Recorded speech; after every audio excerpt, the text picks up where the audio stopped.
each of you do, because each of you are in roles to improve the communities that you live in, and most importantly, to have impact on the lives of the people who live in those communities. And so I just never take these opportunities for granted. As Mark mentioned, workforce development is an issue that affects all of our businesses and affects all of our citizens.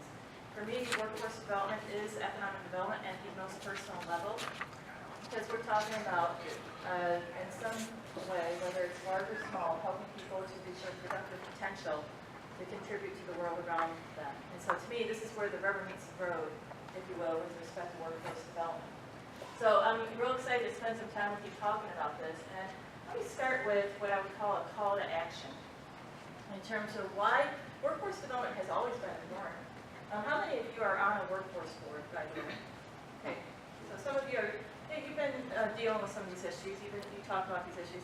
I have friends in workforce development who've been talking about some of the same issues for over 20 years. And some of the things I'm going to talk about today, and we're going to talk about today, are things that you're, hey, we've been talking about this for quite a while. That's pretty common. But why is it so urgent today? Why does it matter today? What's the sense of urgency? And I'm a big believer that a sense of urgency can be used in a very productive way. And so I think it's a good sense of urgency. The reason why is because as we are in 2016, right? It's clear that we are more connected with communities around the world. It's clear that our businesses are more connected with communities around the world. How many of you have a loved one, for example, who lives somewhere else outside the United States? Some of you have loved ones. How many of you have loved ones? You're all here in Missouri. How many of you have loved ones outside the state of Missouri? Okay. Close loved ones. All right? So we're becoming more mobile. We're becoming more global. And so this is why this conversation is so critical. Our ability to create a place that enables us to be attractive for people, to retain people, is our key competitive factor. Mark yesterday talked about the difference between quality of place and quality of life. And it's like anything else, beauty is in the eye of the beholder, right? And so, a lot of folks focus on quality of place. Actually, if you Google the term quality of place, you will find a plethora or communities out there, large and small, focusing on quality of place. And it is in the eye of the beholder. And quite frankly, I live in the Atlanta region, north of the Atlanta region. My husband and I kind of like it. My son, who's 19 years old and is a college student, can't wait to leave the Atlanta region, right? Because that's where he is in life. And that's okay. That's all he knows. All he knows is the Atlanta region. So he's really excited about seeing somewhere else. And so you may have young people in your communities who can't wait to go somewhere. And that's very natural. It's called a life stage of where, it's part of the life stage of where they're at. Where I see communities, what they do is they recognize communities that do really well with respect to understanding those dynamics. They recognize, there's a certain place in time, like when we reach our, late teens, 20s, and so forth, where it makes perfect sense. Think of yourselves in that time of life. Many of you probably were eager to venture out and see something different. I know I was, And so that's very common. But there's opportunities, right, to stay connected with those that move to other places. Some people call them community alumni programs. There's ways that you can stay connected with them. There's ways that you can build your quality of place assets. There's ways that you could be attracted to the 20-something-year-olds, right, that are looking to leave their places to see something new and see something new in your backyards. So this is why quality of place matters. This is why working to build an area that is attractive for our people matters. Let's also look at businesses. Sometimes we think of businesses as these sort of esoteric entities, very good. Who runs a business? Who runs businesses? People. Individuals, right. People run businesses. And when businesses relocate, who makes those decisions? When businesses stay, who makes those decisions? When businesses expand, who makes those decisions? Come on, you know it.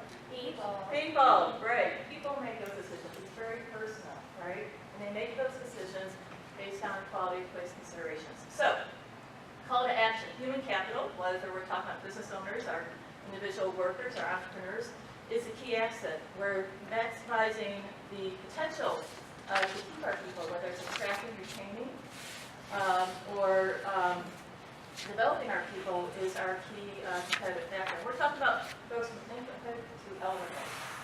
It's no longer a situation, right, where you go through K-12 and you might get some college and so forth, it didn't work, and then we're done. You know, us humans developing as people is a lifelong pursuit, each of us. And you guys are a testimony to that because you're sitting here, right? You're here because you're looking for opportunities to further develop your abilities and your experiences to serve in the communities around you. That's part of why we're all here, actually.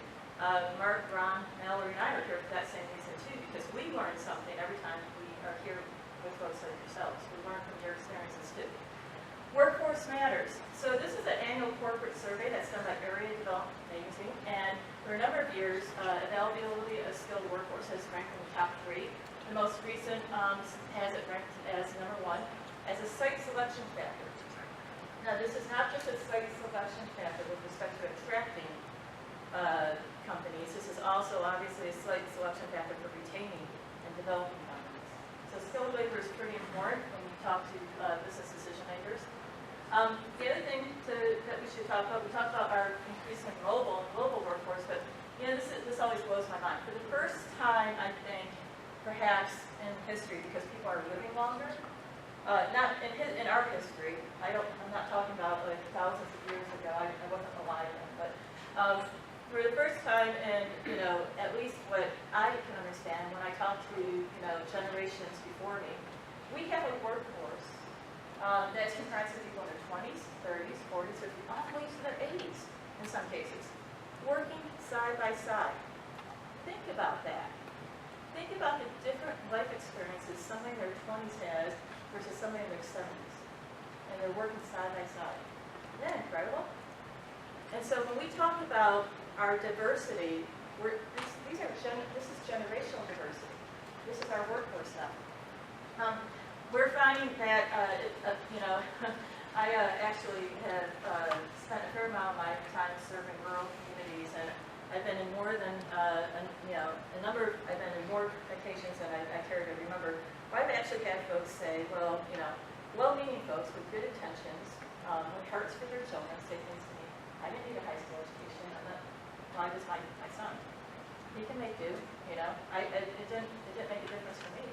Well, that was, and I was hearing that all the way up until about 5 years ago or so.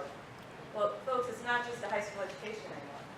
Now we not only need to make sure our kids are graduating from high school, they need to have some level of post-secondary education. That's clear. And those of you who are part of the workforce boards, you're probably discussing these issues, and you're probably looking at ways to even bring some of that post-secondary education into the high schools, right? Right. And so that your kids, while they're still working on their high school degree, can also be working on developing some vocational skills. We're required to be adaptive, not our mother's or father's workforce. It's no longer a situation where you're going to be given a job and you're going to be doing that same job for 30 years, right? I don't know if it ever clearly was like that in a universal way to begin with, but now we're seeing it much more common that you might go in and you might get hired for X, Y, Z, and within that year, by the end of that year, be asked to look at what you're doing, and it could be completely different than what you thought you were hired for, and that's very common. I have yet to be in the room with somebody who's actually read this book called Multipreneuring. And I'm not sensing anybody here has. Okay, Multipreneuring was a book that was written by Tom Gorman in the early 1990s, somewhere around there. And he talked about how to be competitive in the workforce, we have to be multipreneurial, meaning we don't put our eggs in one basket. And so he wasn't talking about just changing jobs. He was talking about having multiple careers, multiple career skills. So one day you may be, I'm going to just throw things out there, you may be a photographer, and another you may be, a few years later, a teacher, which are, those aren't the same, obviously, occupations. And so he talked about that would be the career strategy of the future. I think he was ahead of his time, because I think we're seeing that unfold before our eyes. And now when we think of things called like the gig economy, you guys are familiar with that term, the gig economy? That's where folks are, they're, instead of like thinking about, they're working on a gig, it could be a contractual situation, they're doing this gig, and then, a year later, they're doing another gig, kind of thing. And I think that's all tied to this being multi-entrepreneurial. We have to think about being critical thinkers and problem solvers. We're constantly, they said when we became more automated, that would affect our workforce. And I think people thought, well, yeah, that means computers are going to replace people or something like that. You probably heard something like that. Actually, there's something that humans bring to any given work situation that computers haven't been able to figure it out yet. It's our ability to really problem solve, to really think about the different parameters. There's only so much programming you can do. Sometimes it requires the humanness that we have to do that. I spoke about our mobile workforce. The average American, this is Richard Ford, moves once every 7 years. Richard Ford, I should have mentioned earlier, he's the one who kind of coined the term quality of place, and writing a lot about those considerations and how it's going to impact where people live. But with this, more than 40 million people relocate every year, and a number of them make significant moves of more than 50 or 100 miles, kind of thing. So we have a very mobile workforce. What are we developing our people for? I'm putting this out here.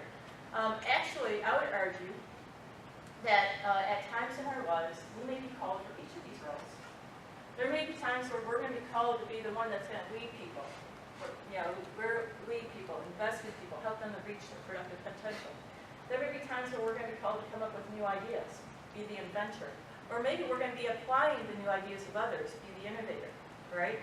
Or maybe we're going to run an enterprise or program. Most of you are in like a government or what I would call, and some would call a social sector, whether it's nonprofit or a civic sector, right? And so you may be wrapping a program around somebody's idea and using that to serve people. And there's going to be times where we're adding value to the team. So in each of our roles, whether we're talking about just our examples or any industry example, we're going to be called on for each of these roles, and we need to think about how we develop our people. So, the challenge. Traditionally, and those of you again on workforce boards probably have talked about this, we have seen a lack of alignment, if you will, between what our workforce developers are doing and what our businesses need. In some places, we don't even see, we have some folks who work in education who don't see themselves as workforce developers. Just saying, they're teaching, and you sit there and you try to have a conversation and say you're playing a key role in developing future work. No, I'm a teacher. Right? I see some of you. You know what I'm saying? So we have a lack of understanding, even within what I would call the workforce development community, about who's involved in workforce development. I would say any person that's teaching any person else is involved in workforce development. Anybody who's teaching at the pre-K level, child care worker is a workforce developer. People certainly in K-12, workforce developers. Anybody who's doing after-school tutoring, workforce developer.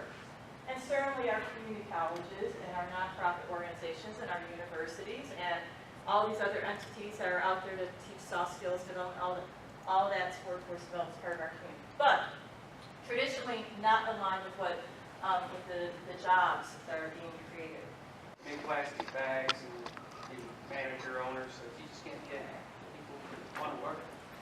Okay. And it's not just the assembly line workers, but quality management is a problem. Okay. So it's trying to get people Who actually want to work. Yeah. Okay, so you got somebody who does plastic bags, has trouble being assembly workers and quality managers, so from entry level to management. And the management is that the people who would be qualified to be managers don't want to move that far from the city. Okay. So it's been a struggle for them. Okay. So finding, the people with the right skills who would be willing to Relocate. relocate. Okay. All right. What are some other things you guys are hearing? Yeah. The critical thinking portion is probably more prevalent in some of the maybe lower wage jobs that we've seen around here, or even the service industry, customer service, soft skills, some aren't being taught. And, you know, actually, for that matter, I don't think they were ever taught when I was in school. Right. That is something that you learned at home or you learned on the job. For your maybe higher skill set businesses that are having problems, yes, finding proper employees, potential employees that have the skill sets that they need. All across the board, I'm hearing that we're having problems with finding people that can pass a drug test. Okay, people that, okay. That's Yeah, a so, big problem. yeah, okay. So you talked about soft skills, you talked about customer service, you talked about people with the skills needed, and you talked about passing a drug test, right? And, yeah, and I've seen some head nodding. What's that? Major things to drugs, right? And the rural.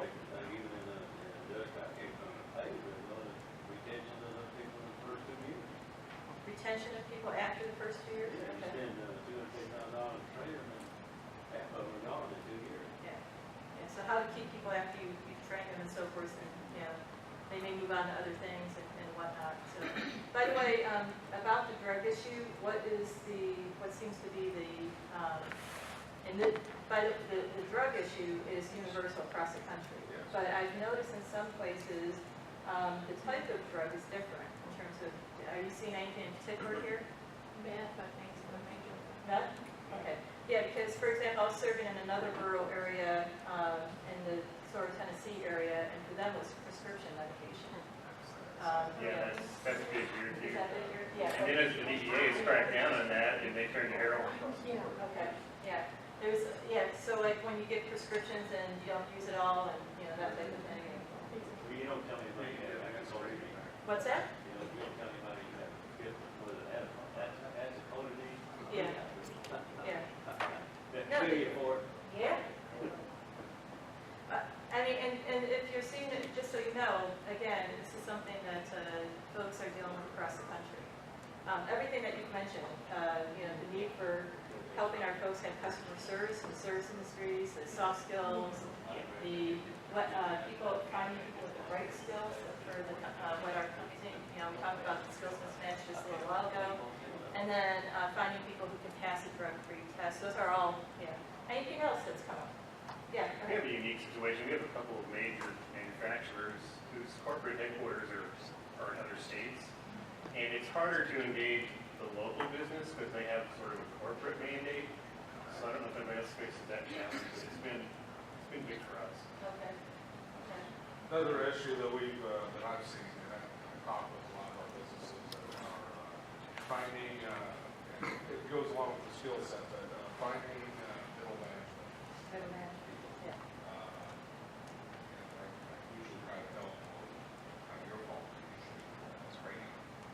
Move up into those positions.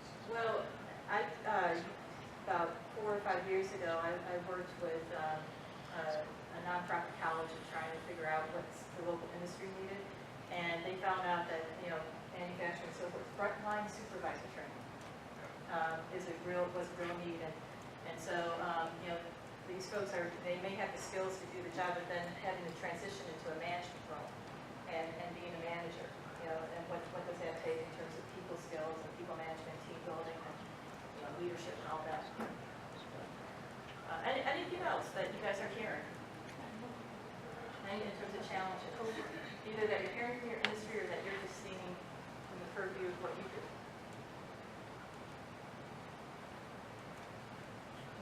The corporate mandate part, you know, you're going to get some of that. There's going to be some, you know, some companies have a very specific, you know, set of things that they look for. You know, and you're going to, you know, that's going to be a challenge if there's, you know, they're looking for people who fit their corporate philosophy, if you will. So depending on how, you know, that may differ from company to company. Yeah. So, okay. Well, I'm going to just kind of, some of you guys already mentioned this. I'm going to go through what I've heard from employers. So, and this is over the last, say, 15 years or so in various places, various communities. But many young people lack the hard, soft, and life skills. We're talking about the emerging and the future workforce for a second here. So this is our young people. I'm going to throw these out, and let me just, if you have any reaction to them, feel free to chime in. If there's anything you don't agree with, chime in there too. These are just things I've been hearing. Educational achievement is strongly linked to the home environment and societal issues. Agree with that? Okay. Can I chime in on that? Say again? I think in our region, I think we're running at about 45% of all personal income is based on transfer payments, Yeah. which, I mean, those aren't all, government programs, but there's a large percentage of that are government assistance, and when kids see their parents getting by on that and not having to get up in the morning and go to work, that builds a pretty strong cultural issue. Yeah, it becomes generational. Yeah, generational in that they don't see the value in work. Yeah, so, and you touched on something that just, is, just kind of breaks my heart, right? When you see people, 40% transfer payments, which meaning, living on a significant degree of public assistance, can barely make ends meet. I was in a conversation with folks last week, and this is an urban area, but in the land region, where, they're saying that, a lot of folks, even when they do have employment, they could maybe afford a housing if it was at $300 a month in terms of rental. If you think about like a third of your disposable income, and that's what they're making. Well, there's nothing in Georgia, rural or urban, that's at $300 a month. I don't know how it is in Missouri. No? Yeah, $300 a month, right? Mobile And home. so a lot of our folks, even when, you have folks that are receiving transfer payments, and you have folks that are even working in those entry-level areas, and they can't afford the living costs and that's another universal issue. And then you touched on something else. The children have, and this came up yesterday, I think you mentioned something about bringing entrepreneurs into the classroom so children can see some in an aspirational model. Children are highly influenced by the people around them. Humans are highly influenced by the people around them, but when we're children, we're especially influenced by the people around them. I have a friend who says that every moment when you're with a child is a teachable moment because they're watching you. Whether you think they are or not, they're watching you, right? Every moment. And so when you think about it, children are surrounded by folks who they themselves don't see a future, or they are, and so forth. It can be very different, challenging. Yeah. So trying to help our children see the potential, especially children who are, living in circumstances where, they may not know where their next meal is coming from. So, yeah. So I just want to say one more thing. I'll Yeah. shut up. So, in that in mind, that's where the social fabric really comes into play, because you have school programs, sports are huge in that. In my personal situation, I sort of learned from my football coach how to act. So that social fabric of the community can help fight that. Yeah. There's by some meaningful intervention, right, and meaningful ways to connect our youth with aspirational role models. There's a fella in Memphis who runs a nonprofit, and that's what he does. He's working with the youth, especially youth in situations where they don't have access to those aspirational role models, and he's making sure that they have it. Boys and Girls Club is a larger nonprofit example that's been doing this for years. Yeah. To add to what Cody's saying, I feel like we're establishing a privileged lower class. And a lot of our resource goes there, and it's, your exact words, eroding the fabric of society, because it's taking those resources away from the middle class that could be upwardly mobile. Yeah, so there's a federal, that's a positive, and it's free lunch and free breakfast, I believe, but not all children have access to breakfast, yeah. So that's a federal program that's been available for probably the last 5 years or so, in the last 4 or 5 years. It's fairly recent though. Yeah. I was going to go on to like the sports programs, and all of those also require a parent investment, equipment and instruments, whatever. So like in our band program right now, I have never known a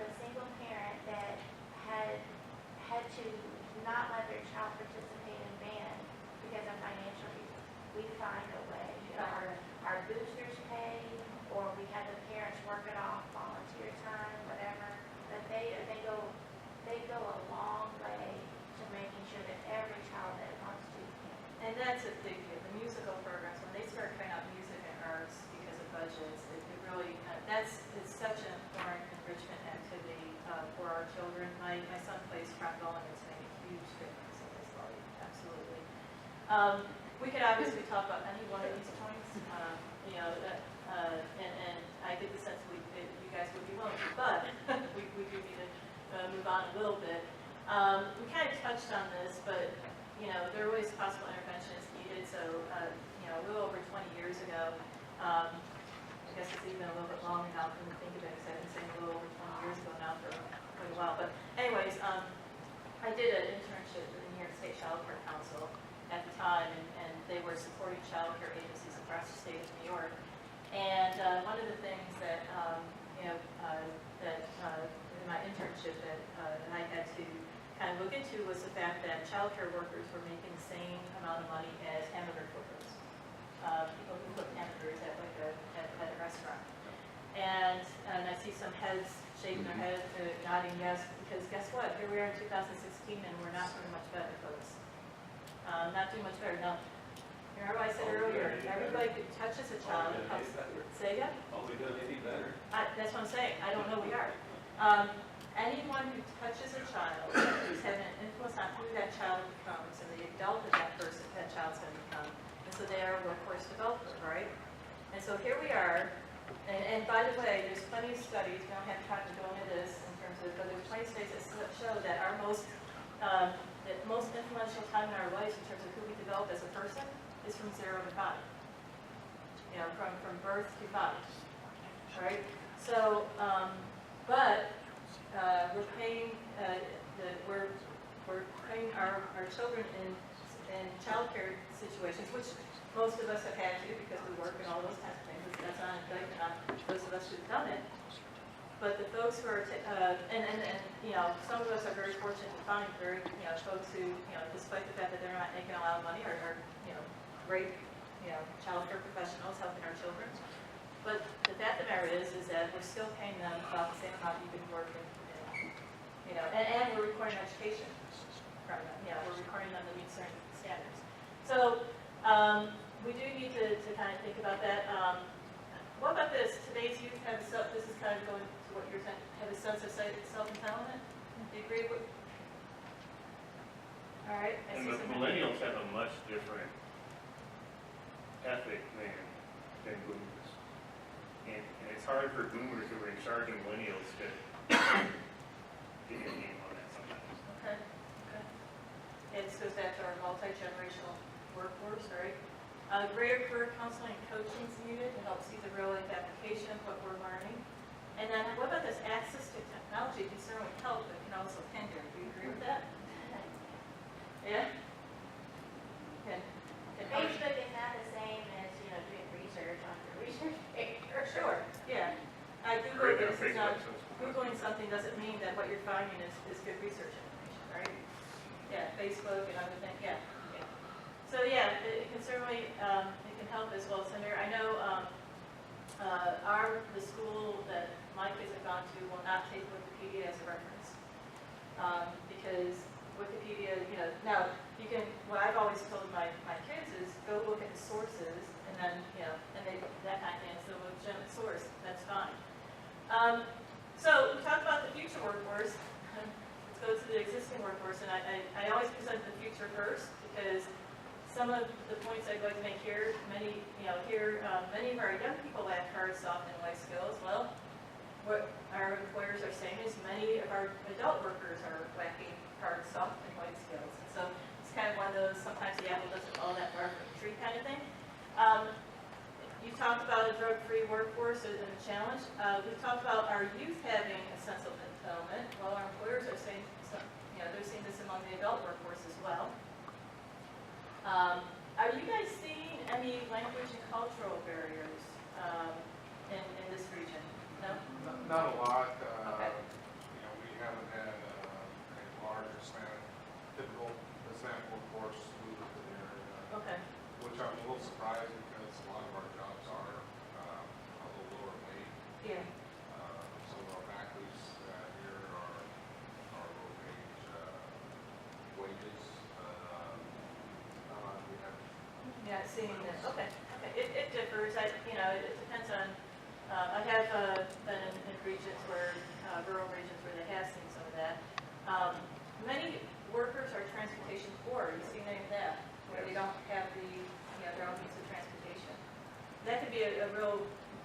challenge in rural areas because you might not have public transportation available, right? Kind of thing. Okay. And then we got high need individuals. Individuals with high barriers to participating in the workforce.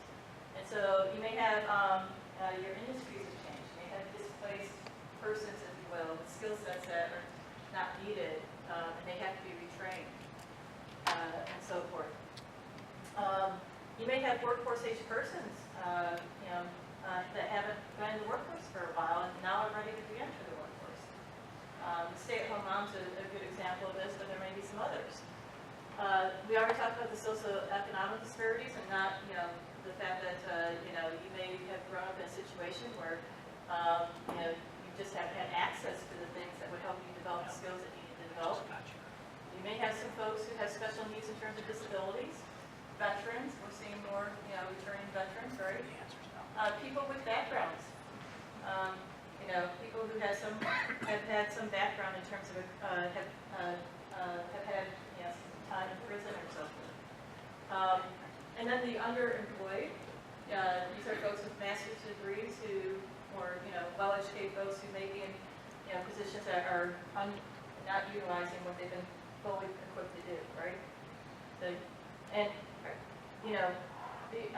Every community, large and small, we have folks who I would put in this high need category that we really need to kind of work with. So some something on questions. your Yeah, go ahead. transportation. A couple of the RPCs are represented here, and there's a new initiative called MoRides.org. Okay. And they are finding transportation for those who greatly need it, Good. even in workforce situations. Okay. And they've been able to successfully partner with enterprise leasing. Yeah. And in some cases, they can actually lease a car for groups of people who need rides to work. Yeah. And then one person keeps the vehicle, and then they have transportation to work. So it's been a very successful initiative, and it's spreading throughout all the RTCs. Okay, that's great. Mo Rides. MoRides.org. MoreRides.org. Okay. So if you don't know about that resource, make sure, again, it sounds like another local gem of a program to be aware of. Thanks for mentioning that. Okay. So in terms of questions, what skill sets are represented by the people in my community? So I think it was either earlier this year or late last year. Time sort of meshes together for me sometimes, but I was with a team that was serving in Northwest Alabama, and we're meeting with some of the local companies, and there was a relatively new company that had been there for just a couple of years, expanded out in Mississippi, and it's called Max Homes, and they do custom furniture upholstery. And the reason why they expanded into this community in Northwest Alabama is because there's an available workforce there of folks who had worked for a prior textile-related concern that had either moved or closed, I can't remember the details, but they didn't want to leave their community. They wanted to stay there. And at the same time, Max Homes had a need for people with those, some of those skills that could be retrained for this new application of custom upholstery. So that's an example, for example, and when I remember when we were talking with the HR director for Max Homes, how they were talking about likely expanding their presence there because of the fact that there's an available, hardworking workforce that was really eager to be part of the company. So what skill sets are represented by the people in my community? That's an important question. And are there companies out there that need those skill sets? Again, the skills might need to be retooled a little bit for a new application, but there may be some companies that could use those skills. What skill sets are not in my community, but are needed by the local industry? We already heard some, right? Folks with plastic bag manufacturer, we need some folks who have quality management skills. We need some folks who are willing to, do the assembly work. How can we work with our local educational institutions on maybe trying to find people who are willing to work in some of those industries? How are global changes impacting my community's skill needs and availability? I talked about being global and mobile and so forth. And are there people, this goes back to the high need folks and others, but are there people in my community who are just not able to keep up and are at risk of being further and further left behind? We're having a conversation in this, I'm seeing conversations about this around the country.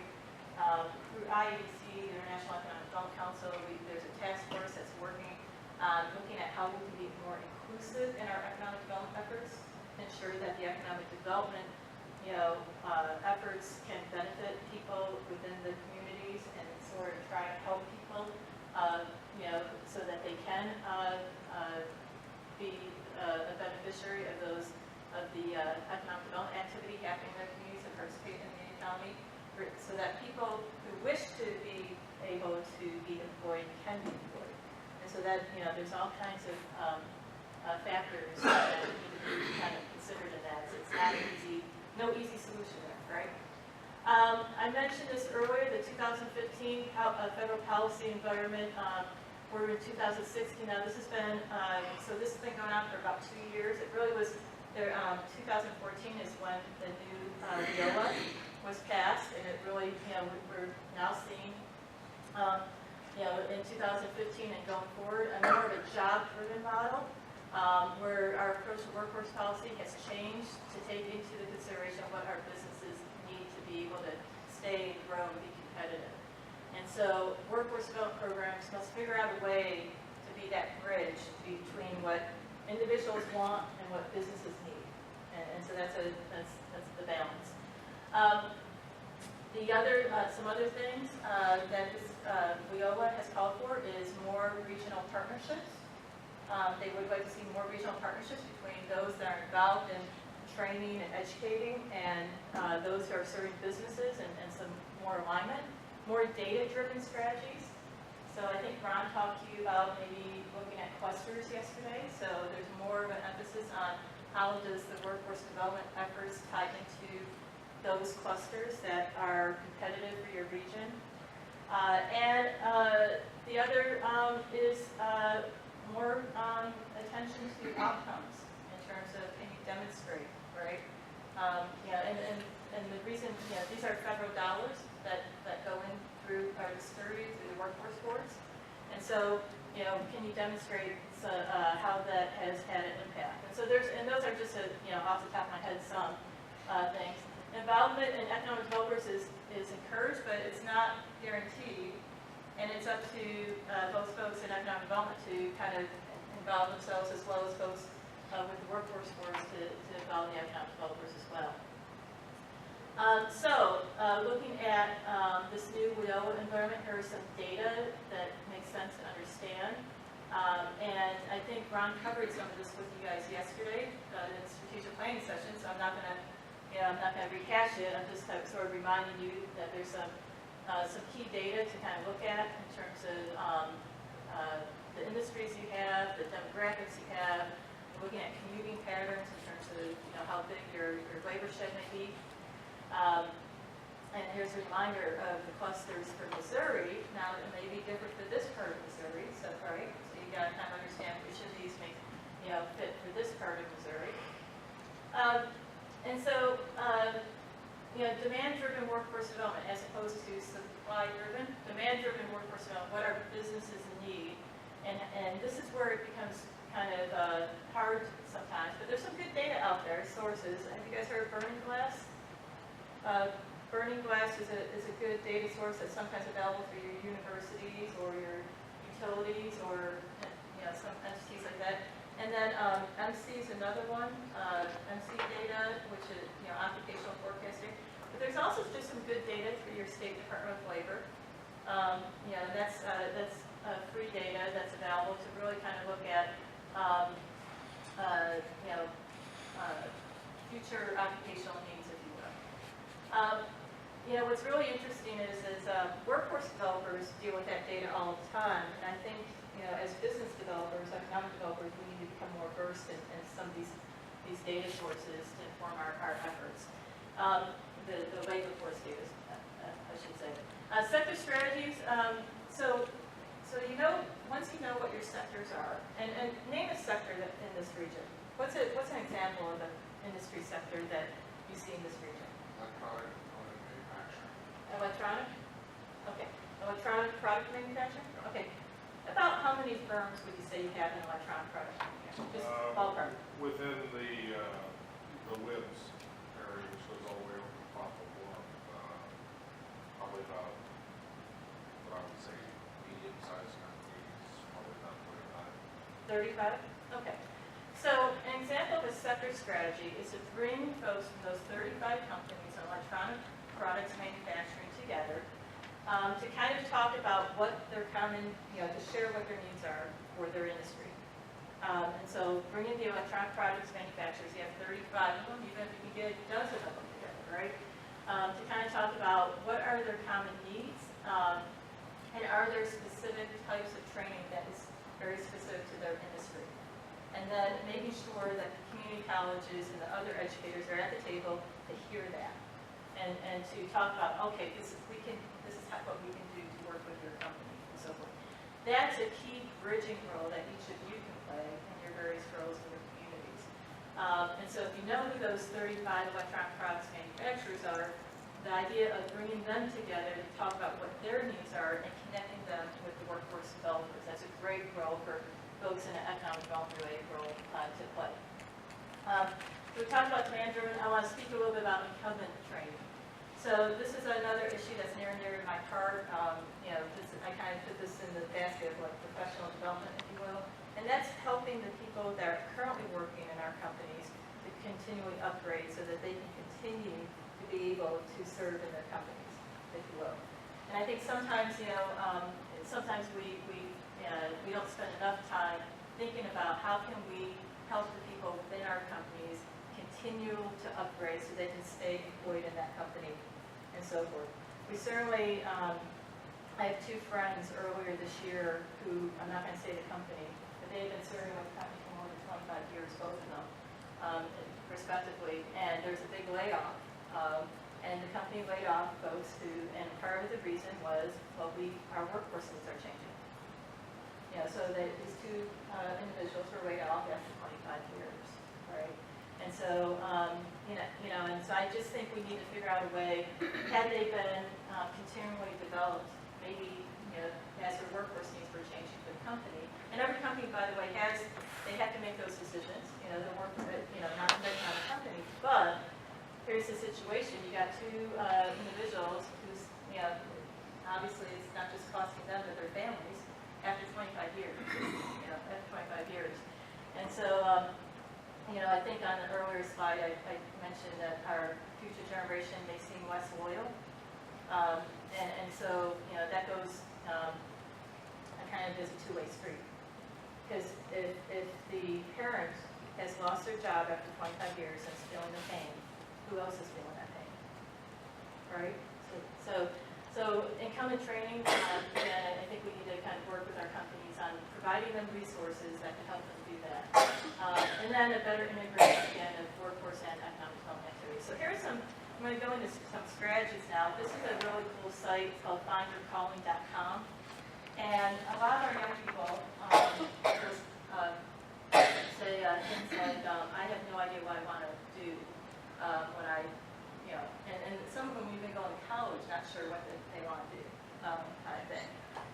And so the question, what this site does is it asks several questions, this is geared for high school youth and college youth, to basically help them know, it's kind of like an assessment, and it's free.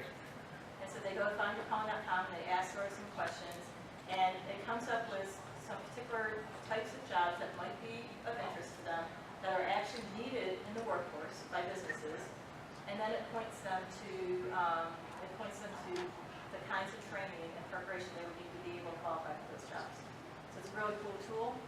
It's driven by the same company that does like an MC career builder kind of program. So it's driven by those who have access to this job forecasting data, and career builder has access to what companies need, right? So it's both.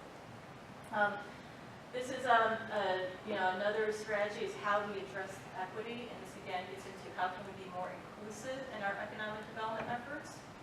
How can we be more inclusive in our efforts to make sure that the jobs are being created are helping the people that live within the neighborhoods of where those jobs are created. We could have a whole session just on this subject matter. As I mentioned, IBC is doing some work in this area. If you know of any promising practices here locally, feel free to let us know, and we'll make sure that those get included in the work that IBC is doing. When we're talking about helping those at risk for not participating in the economy, one of the things, it takes a team. And so I had the opportunity to help with a team of folks about a year ago. And, these are the folks who are at the table. You had the business connectors, economic development folks, you had workforce developers, human services.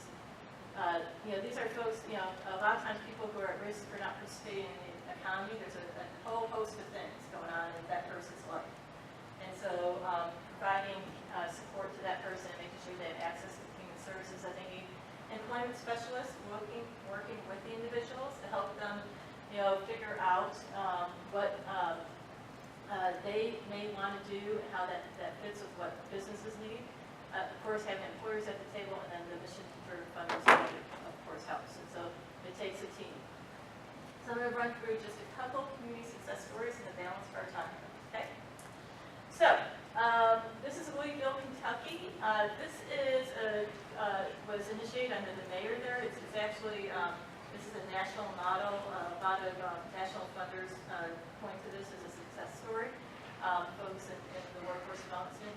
But Summer Works is a program. It helps businesses find youth employees, and you can see some of the numbers here in terms of the youth placed just in 1 year in terms of youth positions. But it also works on helping connect into more permanent positions, beyond the youth. And so you can see the numbers here. Kentuckiana Works is the website.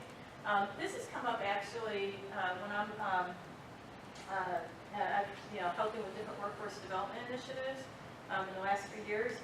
A number of folks have said, you gotta look at Kentuckiana Works. This is what they're doing there. So it's considered a good program.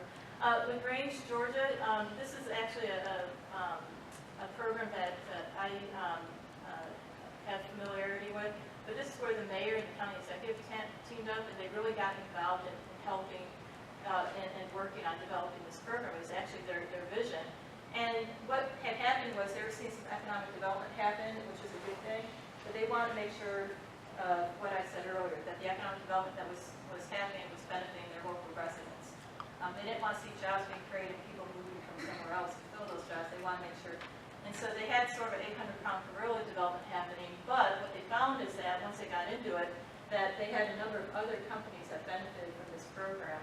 And they created their own sort of work-ready certificate. I think I heard somebody mention certified work-ready a moment ago in our earlier, in your table talks. And I actually, the person behind that's a friend of mine who's behind that for ACT. But this is kind of, this community was involved in that certified work-ready in the early days. But they created something called a troop training certificate. And what it is it's a certificate that local employers have bought onto to say, we're going to place value in whether or not somebody has that certificate. Because that tells me that they have the soft skills and the hard skills that we need. And it's a partnership with the community college, local community college. They also have a job board where they allow employers to post positions and candidates to put their information out there and create some match and so forth. So that's an example of the local job board and local workforce development. I know this is a larger example, but this is an example of the mayor there looking at ways to connect disadvantaged job seekers with the region's largest employers. The reason why I think it's relevant for even that's a larger example is because I think if you can accomplish this in the larger areas, you can scale this down in smaller areas. So this is Mid-America Industrial Park. I learned about this not too long ago, actually. It's a small community park in Oklahoma between Tulsa and Fayetteville, Bentonville. And what they do, now this is, it's owned by a public trust, which obviously helps, but it's a cool thing. What they do is they work with employers and they work with these institutions of higher learning, and they provide free customized industrial training for companies in the park. And so that's an added service that they do. They also do employee screening and referral. for the companies, because that's a big value add, by the way, helping screen employees and helping to sort of qualify them for various positions. They do the advanced training, and now they're putting career centers in high schools. Are you guys seeing any of that? Where companies are coming into the high schools, developing career centers, or, yeah, a little bit? Okay, well, they're establishing career centers with the private employees in the high school, and they've also gotten involved in STEM training. So it's kind of a neat example. I heard somebody talking about this at a conference not too long ago. It just kind of intrigued me. So those are just some examples. Any key examples that you guys are dealing with? Any best practices that you guys have? There's best Well, yeah, go You ahead. know, again, mentioning STEM programs. A lot of our rural schools, also the R7 around here, are starting to implement STEM programs in the primary education, Okay. starting in grade schools, and carrying it on through to high school. We have what we call a system right here where we've got a rural school, which is K-8, and then they typically feed into R7, West Plains R7, which is 9 through 12. But those STEM programs are being generated in grade schools, Good. preparing them for, they carry that on through up into the high schools. Yeah. Of course, we have the South Central Career Center, which is our vocational training. Something that's real interesting in Missouri that's kind of happening right now is that I call it a paradigm shift. It used to be that all the educators would focus on steering the students towards getting a college degree, and basically drilling it into their head saying, the only way you can be a success in life is to get that college degree. Now, there's a shift going on that says, well, if you get skill sets, we will help you get those skill sets to be a success in maybe a blue collar job or a manufacturing kind of setting. So I like that. It's moving towards that. So we've also got the